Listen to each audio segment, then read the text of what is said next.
I mean, we haven't covered a lot of college basketball this year, mainly because Ohio State's not good. That's actually not true, but well, it No, it is is. true. They haven't Stop it. been. Stop it right now. They suck. No, no, no. No. The joke I was going to say was it's that's not the only reason that they're bad. And I realized what I said, and I said, oh yeah, they're actually still pretty bad. They're Yeah, they're 13 and 17, but they've won two in a row. They beat number 21 Maryland last night, so that's a consolation, 73-62. We're basically just playing for the NIT at this point, unless you can somehow make a huge run and win the Big Ten postseason tournament. You never know. You never know. Oh, I know. We're all aware. But yeah, we're just kind of looking at the standings right now. We're seeing Purdue, Indiana, and Maryland going to make it as well. Michigan and Iowa also in that mix. But then we have I've been looking up some bracketology stuff here in the last couple of weeks, and we see a number of the teams that will be competing here in the upcoming tournament. The top teams right now, we mentioned Houston is number one on the season. They're 27-2, kind of taking advantage of their conference, a la Gonzaga. Then you have Alabama, Kansas, and UCLA as 2, 3, and 4. Purdue coming in at number 5. Kansas, to me, Mitch, really does seem like that sort of blue blood team that is really dangerous compared to a lot of these upstarts like Houston, Alabama, even UCLA. I'm not sure if they're going to be as competitive as Kansas, even though they're right behind them. But at the same time, they won the championship last year, and I could see them easily going back to repeat. This is my team right now if I had to pick a bracket. Yeah, listen, there's 3 teams I'm keeping an eye on, Mitch. Kansas is the first team because you mentioned this is a team that repeat last year, or excuse me, won last year. They're looking to repeat this year. But Mitch, we've seen it before as Ohio State fans and, a team in the Big Ten. When your conference is good, it's all about the conference. And oh my gosh, there was the one year it was like almost every single team in the Big Ten was going to make the tournament. Well, that is the Big 12 this year. And Kansas still just won the outright Big 12 championship. They're battle tested. They have a ton of talent. One of the top coaches in the country in Bill Self.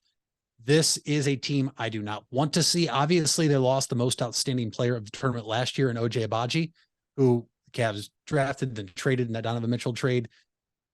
I don't want to see them, but the other 2 teams, to your point, UCLA, actually, this is a team that still has their 2 best players from that Final Four run 2 seasons ago. That's why I don't want to rule them out yet. They're a team that I feel like is up top in the bracketology right now, but it's still flying under the radar. And, Tiger Campbell is a name immediately. You think about UCLA, he has that wild hair. They have a number of other players out there. UCLA is a team I really like. And the third team is actually Houston. Now, the Houston one, Mitch, is more for the storyline, right? So all the people out there, they're like, oh, it's rigged. It's a script. The NFL's on a script. Every sport's on a script. Okay, well, here's your script for you this year. Houston is going to be a number 1 overall seed. Mitch, the Final Four this year. That's right, is in Houston, Texas. Yes. The final year for Jim Nantz on the call.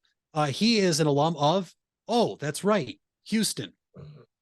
There's your script, folks. There's the one. If you want to think that the college basketball is rigged, a Houston alum is going to call his last Final Four in Houston, the host city, as his university is one of the top 4 seeds overall in the tournament that could play the Final Four in their home city. Exactly. There. But exactly Houston is very, very talented. Like, I think Houston is legit.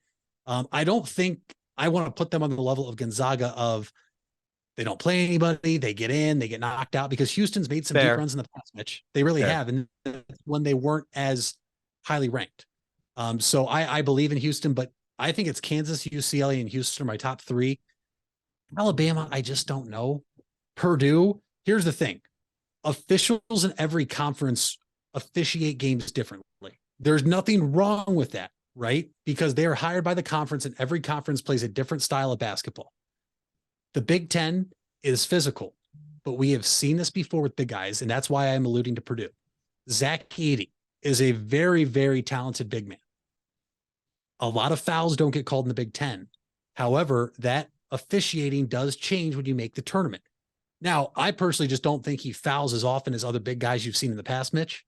But all it's going to take for Purdue, a team that's still very young, Mitch, they have a lot of good guard play, but they're a young basketball team.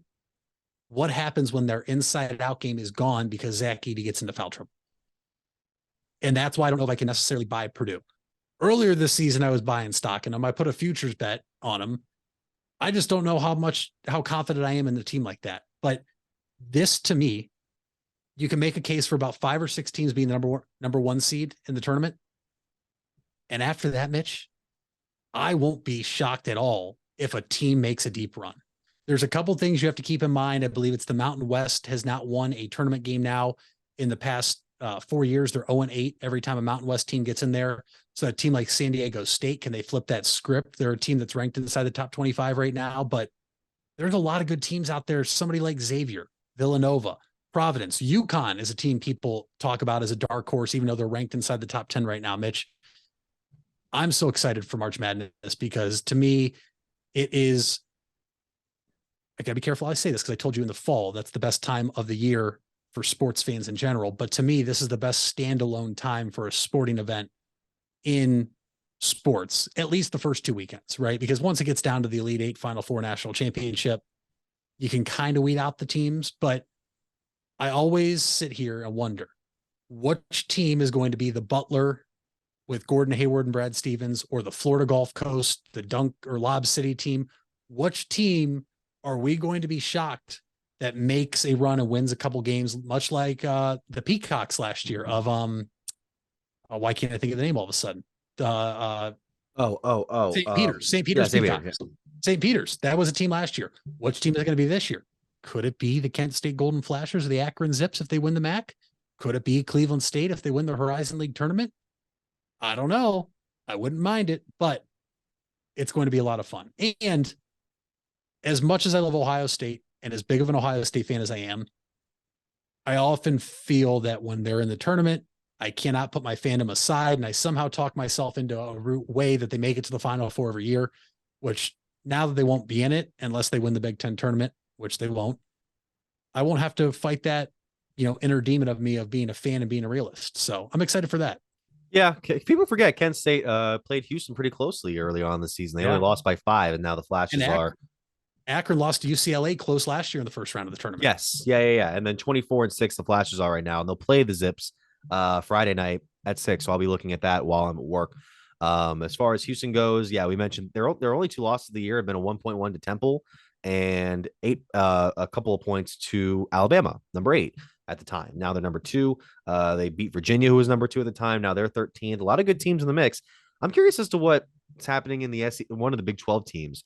Iowa State's pretty much a lock for the upcoming tournament, but there was some news today that said that they dismissed one of their top scorers in Caleb Grill for not meeting team expectations. I mean, I'm very curious to see what'll be happening there. You also have a number of other schools that are also in this mix. I'm just looking up some stuff on bracketology right now. I mean, as far as the Big Ten teams go, I mentioned Michigan, but apparently they have some work to do according to who was it? Jeff Gassaway or John Gassaway at ESPN.